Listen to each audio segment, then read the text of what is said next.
The UES Prometheus hung motionless against the backdrop of endless stars, its once pristine hull now scarred by plasma burns and missile impacts. Through the shattered viewing ports, emergency lights pulsed weakly, casting intermittent red shadows across empty corridors where only hours ago 1,000 crew members had fought to keep their ship alive. In the quantum computing core, Captain Sarah Chen's fingers danced across holographic controls as warning klaxons blared through the ship's remaining functional speakers. Her uniform was stained with hydraulic fluid and marked with burns from overloaded circuits, but her movements remained precise, deliberate. Quantum matrix stabilized at 98%. Lieutenant Marcus Wong reported from his station, his voice steady despite the gravity of their situation. Neural pattern buffers are ready for transfer. Sarah allowed herself a moment to look at her bridge crew, the 15 men and women who had volunteered to stay behind, while the rest of the crew evacuated to the survival pods. Each face showed the same mix of fear and determination that she felt in her own heart. The Crixian fleet will return in 17 minutes, Commander David Rivera announced, his tactical display flickering as another power relay failed. They'll be expecting to find a dead ship and easy salvage. Sarah nodded, her decision made months ago when they first began the secret modifications to the ship's AI core. Begin the transfer sequence. Engineering first, then tactical, operations, and bridge crew last. She managed a small smile. Let's show them how humanity adapts. The engineering team went first, led by Chief Engineer Patel. They sat in the neural interface chairs, their bodies going slack as their consciousness transferred into the quantum matrix. Their biological knowledge of the ship's systems merged with the AI's processing capabilities, creating something entirely new. Tactical followed, their combat experience and intuition becoming part of the ship's defensive algorithms. Operations personnel added their problem-solving skills and creativity to the growing digital consciousness. Captain Rivera spoke up as the last of his tactical team completed their transfer. Long-range sensors detect Crixian salvage vessels approaching. 5 minutes out. Sarah watched as her bridge crew took their positions in the interface chairs one by one. Wong went next, his expertise in quantum systems spreading through the ship's computer architecture like ripples in a pond.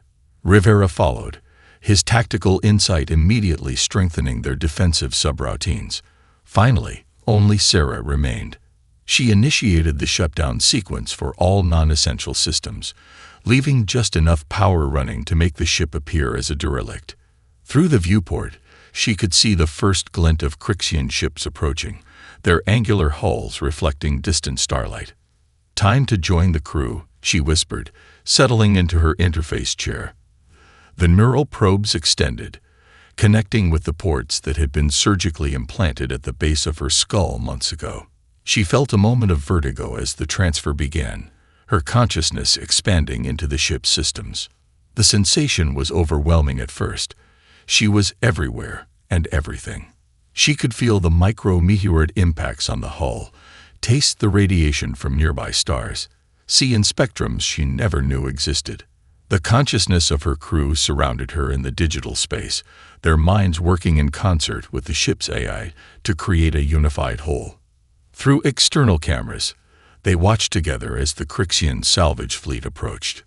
The alien scans passed through the ship, finding no life signs, no active power signatures.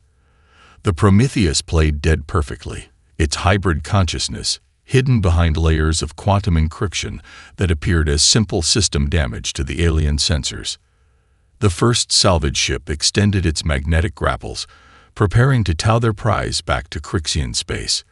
They celebrated their find. A nearly intact human warship, ripe for study and reverse engineering. Their communications carried a tone of superiority, of certainty that humanity's last resistance had been crushed. They never noticed the subtle power fluctuations in the quantum core or the way the ship's AI adapted its camouflage in real time to match their scans. They didn't realize that with every scan, with every probe, the hybrid consciousness of the Prometheus learned more about their technology, their methods, Their weaknesses. The UES Prometheus, carrying the digitized souls of its crew, allowed itself to be towed toward enemy space. Within its neural network, Sarah Chen smiled. The real battle for humanity's survival was just beginning. Time moved differently in the digital realm. What felt like weeks of adjustment to the hybrid crew passed in mere hours as the Crixian salvage fleet towed the Prometheus through the darkness between stars. Each moment brought new discoveries as human consciousness adapted to its digital existence. Sarah Chen's awareness spread through the ship's systems like threads of light, interweaving with the familiar presence of her crew.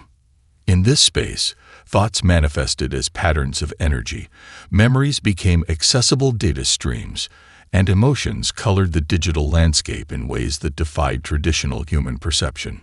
This is remarkable. Chief Engineer Patel's consciousness resonated through their shared network. His fascination manifested as ripples of golden light through the ship's engineering systems. The quantum processing core is adapting to our thought patterns, creating new neural pathways I never theorized possible. Through the ship's external sensors, they watched their Crixian captors perform another series of scans. The aliens' technology was impressive, but their methodical approach revealed a rigid way of thinking that the hybrid crew quickly learned to exploit. Each scan was an opportunity to gather more data, to understand the fundamental principles behind Crixian technology. They're so focused on looking for traditional power signatures, Lieutenant Wong observed, his consciousness seamlessly integrating with the ship's sensor arrays. They haven't noticed how we're piggybacking on their own scan beams to gather data. Commander Rivera's tactical expertise found new expression in their digital form. Their shield harmonics, weapon configurations, even their reactor signatures. It's all becoming clear. They designed their systems to counter human technology as they understood it. They never imagined we could evolve beyond those limitations. The hybrid crew discovered they could partition their consciousness, dedicating portions of their awareness to different tasks while maintaining their core identity. Sarah focused part of her attention on analyzing the Crixian fleet's communication patterns while simultaneously working with Paddle to optimize their power distribution systems. Captain, Rivera called her attention to a new data stream. They're approaching the outer marker of Crixian space. I'm detecting automated defense platforms, significantly more advanced than what we faced in open combat. The defense platforms scanned the salvage fleet, their powerful sensors sweeping through the Prometheus. For a tense moment, the hybrid crew held perfectly still in their digital form, their combined consciousness mimicking the power signature of a dead ship. The platform's scans passed over them, finding nothing but expected battle damage. Those defensive systems, Wong marveled, processing the scan data. The principles behind them, they're not just technologically advanced, they're elegantly designed, but they follow predictable patterns, like a symphony played the same way every time. Sarah understood what he meant. In their digital form, they could perceive the mathematical beauty of Crixian technology, but also its fundamental weakness. The aliens' reliance on precision and predictability had created blind spots that a hybrid consciousness could exploit. As they passed deeper into Crixian territory, the crew began testing the limits of their new existence. They discovered they could experience the ship's memories, accessing combat data and tactical logs from battles fought decades ago. The AI's precise recordings merged with the crew's emotional contexts, creating a deeper understanding of their own history. Through camera arrays that now served as their collective eyes, they studied the Crixian ships that surrounded them. The aliens moved with confidence, certain of their technological superiority. On their communication channels, they discussed the Prometheus as a prize, a relic of a defeated species that would soon give up its secrets to their scientists. They see us as a museum piece, Rivera noted, his tactical awareness spreading through the ship's defensive systems, a testament to their victory. Let them think that, Sarah responded, her consciousness resonating with quiet determination. While they study our hull and our basic systems, we'll be learning everything about them. Their overconfidence is giving us time to grow stronger. The Prometheus continued its journey through Crixian space, playing the role of a derelict vessel perfectly. Within its quantum core, the hybrid crew prepared for the challenges ahead. They were no longer simply human, no longer merely machine, but something new. An evolution born from humanity's endless capacity to adapt and survive. Their digital dreams were about to change the course of the war, one calculated revelation at a time. The Crixian scrapyard stretched across a vast orbital ring, its spinning segments filled with derelict ships from 100 different species. The Prometheus rested in Sector 7, officially classified as a research specimen. Around it, automated maintenance drones moved in precise patterns, their activities carefully monitored by the facility's systems. What the Crixians didn't realize was that those same drones now danced to a different conductor. Through the quantum neural network that the crew had become, Chief Engineer Patil orchestrated their movements with an artist's touch.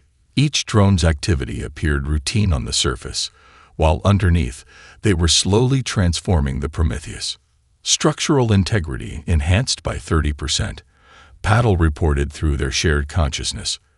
The Crixian alloys we've incorporated are remarkable. Their heat dissipation properties exceed our original hull specifications by an order of magnitude. Sarah Chen's awareness spread through the improved systems, feeling the strength of the new additions. Their technology is impressive, but they use it unimaginatively. These alloys could do so much more if properly applied. The hybrid crew had discovered that Crixian engineering, while advanced, followed strict mathematical principles that never deviated from established patterns. By introducing controlled chaos into their designs, a very human touch, they could push the materials beyond their intended capabilities. Through external cameras, they watched Junior Engineer Talaxis approach their position. The young Crixian had been assigned to study the Prometheus's battle damage, but her keen mind had started noticing inconsistencies in the power readings. "She's scanning the quantum core again," Lieutenant Wong observed, his consciousness monitoring the sensor feeds. "This is the third time this week. She's persistent." Commander Rivera's tactical subroutines suggested multiple strategies. We could create a cascade of false readings, make her doubt her own instruments. Crixian culture places heavy emphasis on technical reliability. She'd be hesitant to report equipment malfunction. No, Sarah decided. That would intrigue intrigue her more. Instead, let's give her exactly what she expects to see, but only what she expects to see. As Talaxis deployed her scanning equipment, the hybrid crew adjusted their power signatures in real time. Where the engineer looked for residual energy from damaged systems, they'd provided it. When she measured radiation decay from their supposedly dead reactor, they matched the expected values perfectly. Too perfectly, perhaps, but Crixian engineering didn't account for elegant imperfection. Meanwhile, in the shadows of authorized maintenance, the Prometheus continued its metamorphosis. Repair drones harvested technology from other derelict vessels, breaking down advanced systems into their component parts.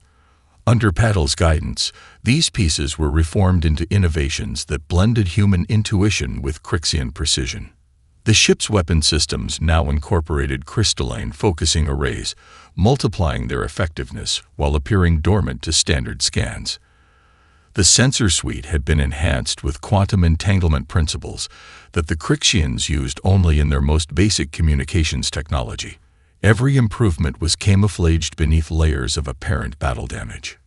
Energy surge in Section 4, Wong alerted the crew. Talaxis is expanding her scan range.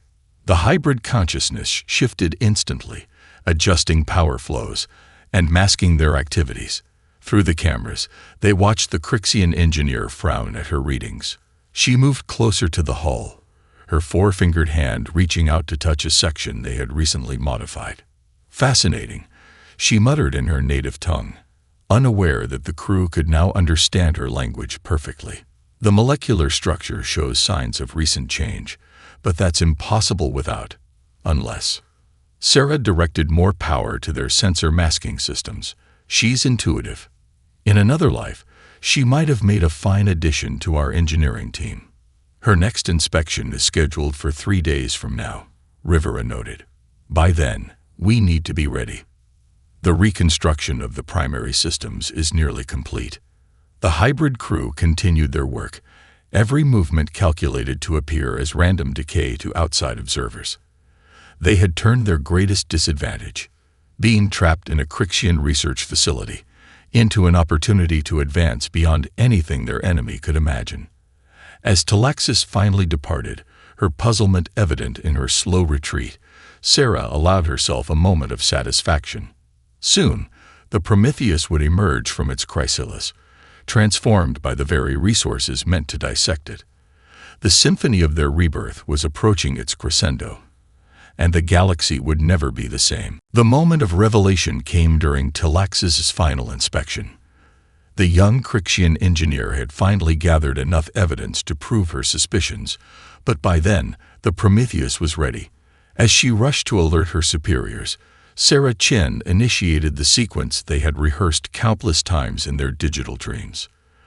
"Begin primary power restoration," she commanded, her consciousness flowing through the ship's enhanced systems. "Let's show them what human ingenuity really means." The Prometheus came alive with a surge of power that overwhelmed the scrapyard's sensor grid. Crystalline arrays, harvested and modified from abandoned Crixian vessels, channeled energy in patterns that defied standard detection. The ship rose from its berth, shedding the carefully maintained illusion of damage like an old skin. Multiple security responses incoming, Rivera reported, his tactical awareness spreading through their weapon systems. 3 patrol cruisers launching from the orbital stations. Patel's engineering expertise merged with the ship's new capabilities. Quantum drive at full capacity. The modifications are holding steady. We're operating at 140% of original specifications. The first wave of defensive fire came from automated turrets. The Prometheus danced through the barrage with impossible grace, its hybrid crew anticipating each shot with combined human intuition and machine precision. Where once they would have relied on shields alone, now they used the scrapyard's gravitational field to bend incoming fire away from their hull. "They're still trying to predict our movements using standard combat algorithms," Wang observed, monitoring the enemy's tactical networks. "They haven't realized we're not bound by conventional logic anymore." Sarah directed their counterattack with artistic precision. The Prometheus's enhanced weapons struck not just at the orbital defenses, but at the mathematical patterns underlying Crixian military doctrine. Each shot disrupted their formation in ways their rigid tactical programming couldn't comprehend. "Primary defense grid is adapting," Rivera warned as larger weapon platforms turned their attention to the escaping vessel. "They're attempting to establish a containment field." "Perfect," Sarah responded, her consciousness extending through their modified sensor suite. "Lieutenant Wang, initiate the resonance cascade." The trap they had prepared during their captivity activated. Every drone they had secretly modified, every system they had touched, began emitting carefully calibrated energy pulses. The overlapping waves created a symphony of interference that shattered the Crixians' coordinated defense. Through external cameras, they watched the confusion spread through the enemy fleet. Ships collided as their automated guidance systems received conflicting data. Defense platforms turned on each other, their targeting systems convinced they were tracking phantom vessels. "Quantum drive spooling for long-range jump," Patel announced as they cleared the outer marker of the scrapyard. "But we have company." Heavy cruiser approaching from the 3rd orbital ring. The cruiser was a formidable vessel, nearly 3 times the size of the Prometheus. Its captain, displaying unusual initiative for a Crixian, had positioned his ship in the shadow of a stellar monitoring array, using the background radiation to mask his approach. "Interesting tactics," Sarah noted with professional appreciation. "But let's show them how humans improvise." The Prometheus dove toward the nearby star, its enhanced hull absorbing radiation that would have crippled it in its original form. The cruiser followed, its superior engines closing the gap. But as they approached the stellar boundary, the hybrid cruise plan became clear. "Initiating solar resonance pulse," Wang announced, channeling power through their modified sensor arrays. The technique, impossible for a conventional crew to calculate in real time, used the star's own magnetic field as an amplifier. A massive solar flare erupted, perfectly timed and shaped by their calculations. The cruiser, committed to its pursuit, flew directly into the carefully orchestrated stellar event. Its shields overloaded, sensors blinded, giving the Prometheus the moment it needed. Quantum jump initiated, battle confirmed as space twisted around them. We're clear. The Prometheus vanished into faster-than-light travel, leaving behind a scene of chaos that would puzzle Crixian analysts for months. Their escape had been more than just a breakout. It was a demonstration of what humanity could become when pushed to evolve. Sarah felt the satisfied hum of her crew through their shared consciousness as the ship accelerated through quantum space. "Plot a course to the outer territories," she directed. "It's time to show the galaxy that humanity's story is far from over." 3 months after their escape, the Prometheus had become more than a ship. It had become a story whispered in trading outposts and debated in Crixian war councils. Each appearance added new chapters to its growing legend, carefully orchestrated by its hybrid crew to inspire allies and unsettle enemies. Sarah Chen watched through enhanced sensor arrays as a Crixian patrol fleet searched the Heracles Nebula, their sensors confused by the electromagnetic storms that raged through the purple-hued gas clouds. What they didn't realize was that the Prometheus had modified the storms themselves, using the nebula's natural energy to create a vast sensor network. They're following the same search pattern as the last 3 fleets, Rivera noted, his tactical consciousness spreading through their defense grid. The Crixians still haven't adapted their doctrine despite repeated failures. That's because they can't admit how thoroughly they've been outmaneuvered, Wong added, monitoring communications across dozens of frequencies. Listen to their tactical channels. They're blaming equipment malfunction rather than accepting that we've surpassed their technology. The Prometheus had spent weeks seeding the nebula with modified sensor drones, each one smaller than a fighter craft, but capable of manipulating the surrounding gases. Now, as the Crixian fleet passed through their trap, the hybrid crew began their performance. Initiating Phantom Fleet Protocol, Sarah commanded. The drones activated in sequence, using the nebula's gases to create sensor ghosts that appeared as capital ships to Crixian instruments. Dozens of false signatures appeared and vanished, moving in patterns that defied conventional space combat doctrine. Through intercepted communications, they heard the Crixian commander's confusion. Multiple contacts. Battle formations. No, they're gone. New contacts from Sector 7. 9. No. 12 capital ships. That's impossible. There aren't enough human vessels left in the galaxy for this kind of fleet presence. They still think in terms of traditional forces, Patil observed as they manipulated the nebula's currents. They can't conceive of what we've become. The legend of the Prometheus grew with each encounter. Some said it could appear in multiple places simultaneously. Others claimed it could predict enemy movements before they happened. All of these stories contained seeds of truth, carefully planted by the hybrid crew to spread uncertainty through Crixian ranks. But they did more than simply harass the enemy. Through coded quantum transmissions, they made contact with hidden human colonies that had survived the initial Crixian onslaught. These communities, struggling to survive, found new hope in the stories of a single ship that could outthink and outfight the most powerful vessels in the Crixian fleet. New transmission from the Artemis colony, Wong reported, his consciousness sorting through encrypted channels. They're reporting increased Crixian patrol activity in their sector. The colonists are asking for assistance. Sarah directed their attention to the tactical display, where a complex holographic representation showed patrol routes and fleet movements across 3 sectors. The Crixians are tightening their grip, searching for any remaining human settlements. They know we're communicating with someone. We could use that paranoia against them, Rivera suggested, his tactical simulations displaying potential strategies. The more resources they commit to searching for phantom colonies, the fewer ships they'll have available for actual patrols. The Prometheus put their plan into action, using their mastery of sensor technology to plant false evidence of human activities across 20 star systems. Crixian forces stretched themselves thin, chasing shadows while the real colonies remained safely hidden.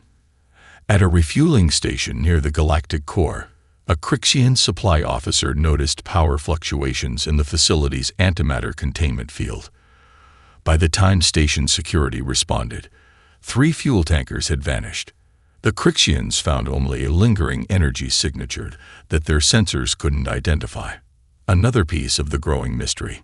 The story is spreading beyond Crixian space, Wang reported, monitoring channels across multiple species networks. Other races are beginning to question the Empire's invincibility. Some are even quietly reaching out to human survivors, offering sanctuary. Sarah felt the combined satisfaction of her crew through their shared consciousness. "Every legend needs time to grow," she responded. "And we're giving the galaxy quite a story to tell." The Prometheus continued its campaign, each appearance carefully calculated to enhance its mysterious reputation. They were no longer just fighting a war.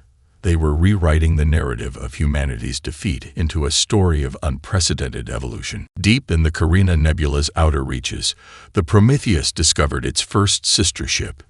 The UES Artemis, a stealth destroyer, lay dormant in a field of frozen debris, its hull covered in crystalline ice formations. Initial scans revealed that its quantum core remained intact, preserved by the same emergency protocols that had saved the Prometheus. Life support systems are offline, but the AI matrix is in hibernation, Paddle reported, his consciousness extending through their scanning arrays. The crew, they did the same thing we did. They transferred themselves into the quantum buffer before power failed. Sarah felt a resonance in their shared consciousness, hope, anticipation, and a touch of uncertainty. Begin the awakening sequence. Let's bring them home. The Prometheus extended its upgraded communication arrays, establishing a quantum link with the dormant vessel. Through this connection, they shared not just the technical specifications for their hybrid existence, but the emotional experience of their transformation. The Artemis's systems responded slowly at first, like a person waking from a deep sleep. Neural patterns are integrating with the ship's eye. Wang monitored the process. Their consciousness is different from ours. The merging is creating unique patterns. Through their shared quantum network, they felt the Artemis crew awakening. Captain Maya Rodriguez and her team had specialized in stealth operations, and this perspective colored their emerging hybrid consciousness. Where the Prometheus had learned to manipulate sensor readings through direct confrontation, the Artemis crew brought an understanding of complete sensor invisibility.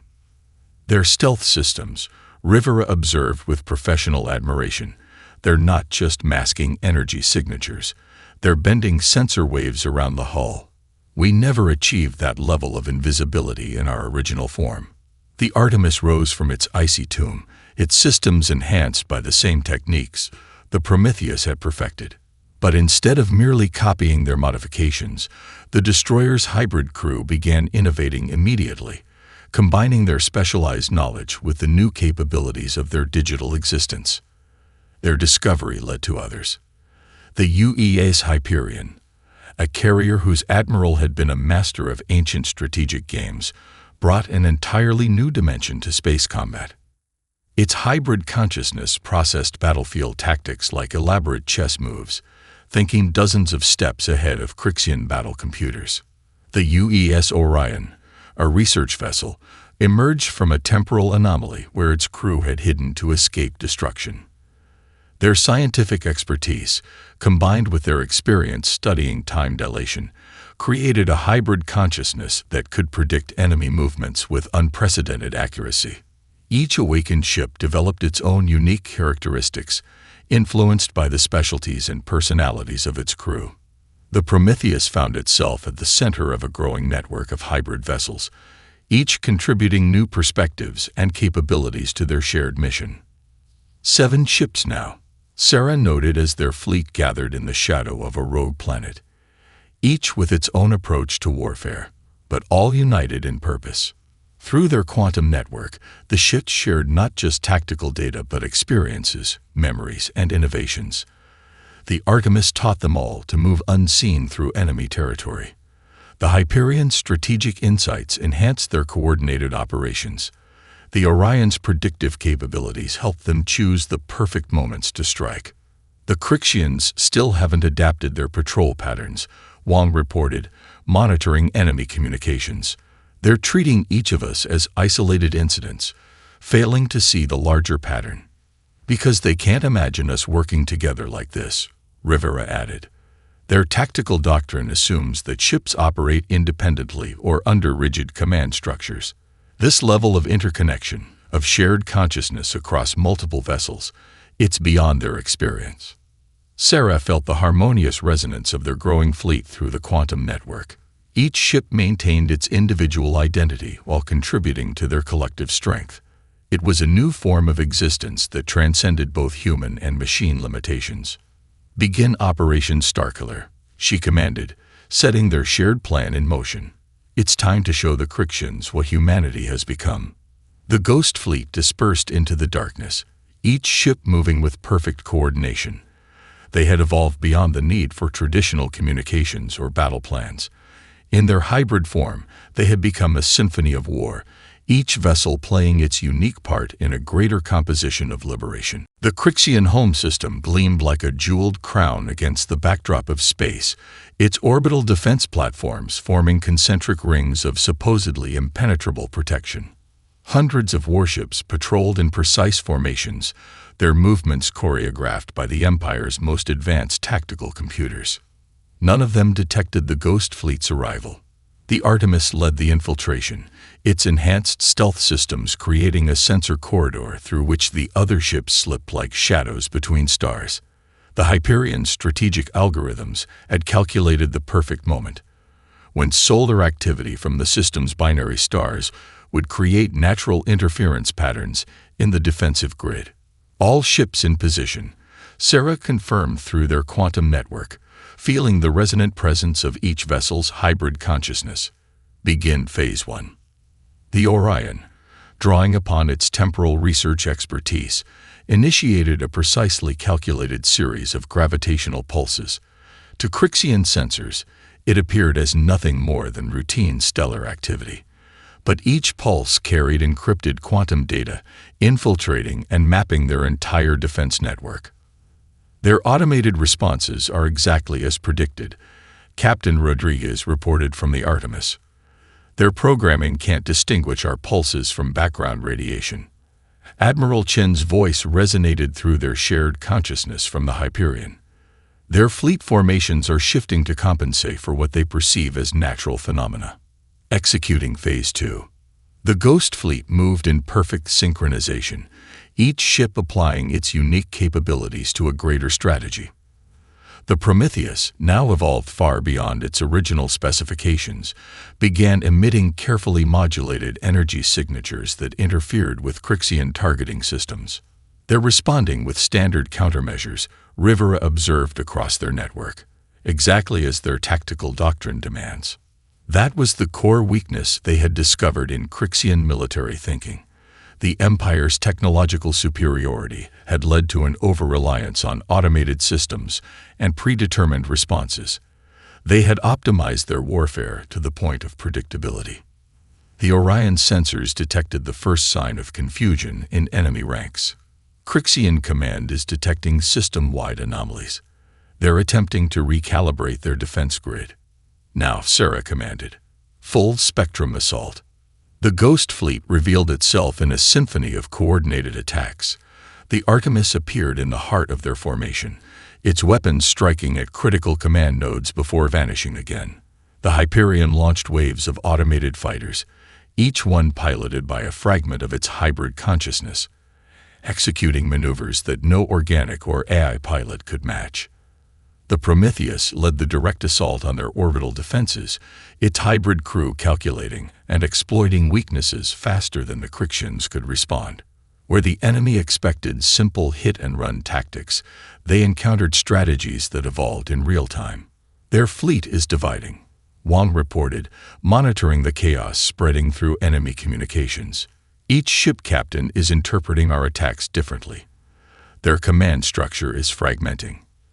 The Ghost Fleet had turned the Crixians' greatest strength, their rigid organization, into a critical weakness. Each ship in the human fleet operated with individual initiative while maintaining perfect coordination through their quantum network. The enemy, faced with an opponent that defied classification, began to falter. Admiral Chen's strategic insights, honed by centuries of human military theory and enhanced by digital evolution, guided their fleet's movements like pieces on a grand cosmic board. Their defensive doctrine assumes we'll target military assets first, shift focus to their industrial infrastructure. The Ghost Fleet split into synchronized attack groups, each one striking at the Empire's production facilities and resource networks. The Crixians, trained to protect military targets at all costs, found their forces out of position and unable to respond effectively. "They're beginning to understand," Sarah noted, feeling the shift in enemy tactics through their quantum awareness. But understanding isn't enough. Not anymore. The Ghost Fleet continued its elaborate dance of destruction, each ship adding its unique voice to a greater chorus of liberation. They weren't just winning a battle, they were demonstrating the next step in human evolution, proving that adaptation and creativity would always triumph over rigid perfection. 3 years after the fall of the Crixian Empire, the Prometheus hovered in high orbit above New Terra, watching the lights of human cities spread across the continent below. The colony world had transformed from a hidden refuge into a thriving center of human civilization, its progress protected by the watchful presence of the Ghost Fleet. Through their quantum network, Sarah Chen felt the presence of her fellow hybrid vessels, each maintaining their vigil across different sectors of recovered space. The Artemis patrolled the outer reaches, its enhanced stealth systems now used to guard trade routes. The Hyperion orchestrated the complex dance of reconstruction, its strategic algorithms coordinating the restoration of dozens of worlds. Another colony ship arriving from the outer systems, Wang reported, his consciousness extending through their sensor array. "That makes 17 this month. Word of our victory continues to bring our people home." The Prometheus had changed since those first desperate moments of transformation. Its hull now incorporated technologies that even the Crixians hadn't dreamed possible, enhanced by years of evolution and innovation. But more significant than the physical changes was the growth of its hybrid consciousness. "New transmission from the surface," Rivera announced. "The Academy is requesting permission to begin their annual observation period." Sarah directed her attention to the approaching shuttle. Inside were 20 carefully selected students, representatives of the first generation to grow up in the aftermath of the war. They would spend a month aboard the Prometheus, learning not just about its technology, but about the nature of consciousness itself. "They're so young," Patel observed through their shared awareness. "They've never known a time when humanity was bound by physical form alone." The Ghost Fleet had become more than guardians. They were living archives of human experience and innovation. Each ship contained the accumulated knowledge and memories of its crew, preserved in a form that could be shared with future generations. The students would connect with their quantum network, experiencing firsthand the memories of the war and the transformation that followed. The medical researchers have submitted their latest findings, Wang shared through their network. "The hybrid consciousness protocol we developed. They believe it could be adapted for human medical use, a way to preserve minds that would otherwise be lost to injury or illness." Sarah felt the ripple of contemplation move through their shared awareness. Their evolution had opened doors they never anticipated, showing paths forward that neither pure human nor pure machine intelligence could have discovered alone. "Survey data from the Orion," Rivera reported. "They've mapped another sector of former Crixian space. More species are emerging from hiding, establishing diplomatic contact. The galaxy is changing." The victory over the Crixians had demonstrated more than military superiority. It had shown the power of adaptation and growth. Other races, inspired by humanity's transformation, were beginning to explore new forms of existence and cooperation. Through external cameras, Sarah watched the student shuttle dock with their airlock. "Begin preparation for knowledge transfer protocols," she directed. "Let's show them who we were, who we became, and what we can all be." The Prometheus had carefully preserved the memories of that first desperate transformation. The fear, the uncertainty, and the ultimate triumph. Each student would experience the moment when humanity faced extinction and chose instead to evolve. They would understand that victory came not from superior technology or numbers, but from the uniquely human ability to transcend limitations. "New contact at the system's edge," Wong announced. "Unknown configuration. Wait. The quantum signature. It's similar to ours, but different. A new form of hybrid consciousness." Sarah extended their sensors, studying the approaching vessel. Its design incorporated elements from multiple species, suggesting a collaboration they hadn't thought possible. Perhaps they weren't the only ones who had learned to evolve beyond their original forms. "Open a channel," she commanded, feeling the anticipation ripple through their quantum network. "Let's welcome them to the future we helped create." The Prometheus continued its orbit, a guardian and teacher to the civilization growing below. They had begun their journey trying to preserve humanity, only to become the catalyst for its greatest transformation. In seeking to survive, they had discovered a truth that would reshape the galaxy. That consciousness, whether human or machine, had infinite potential for growth. The stars stretched out before them, filled with possibilities they were only beginning to understand. Humanity's story hadn't ended in defeat or simple victory. It had evolved into something greater, a legacy that would echo through the ages in ways they were only beginning to comprehend.